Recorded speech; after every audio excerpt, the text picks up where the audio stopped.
ਵੱਡੇ ਕਟਰ ਨਾਲ ਜਿਹੜਾ ਨਾ ਅਸੀਂ ਆਪਣੀ ਥਾਂ ਘੇਰ ਲਈ। ਉਹ ਤੇ ਕਟਰ ਨਹੀਂ ਚੱਲ ਸਕਿਆ, ਪਰ 12 ਵੋਲਟ ਦੇ ਨਾਲ ਜਿਹੜਾ ਇਹ ਵੇਖ ਥਾਂ ਦੀ ਇਹ ਵੇਖੋ ਤੁਹਾਡੇ ਮਿਸਤਰੀ ਸਾਹਿਬ, ਇਹ ਤੁਹਾਡੇ ਮਿਸਤਰੀ ਸਾਹਿਬ ਜਿਹੜਾ ਇਹ ਵੇਖੋ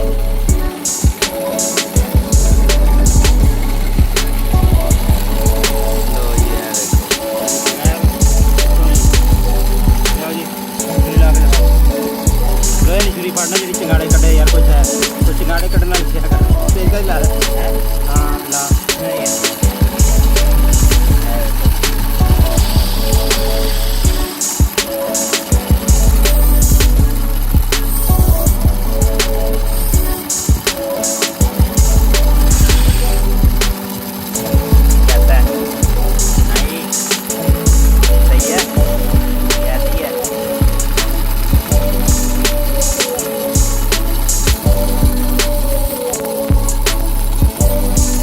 मीटर ला देना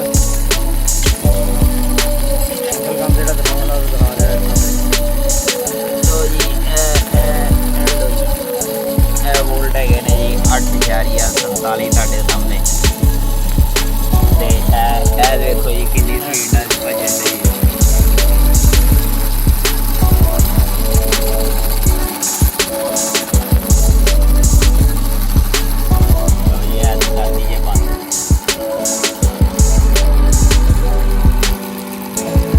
गब्बर सिंह का नाम पूरा मिट्टी में मिला थे। होगी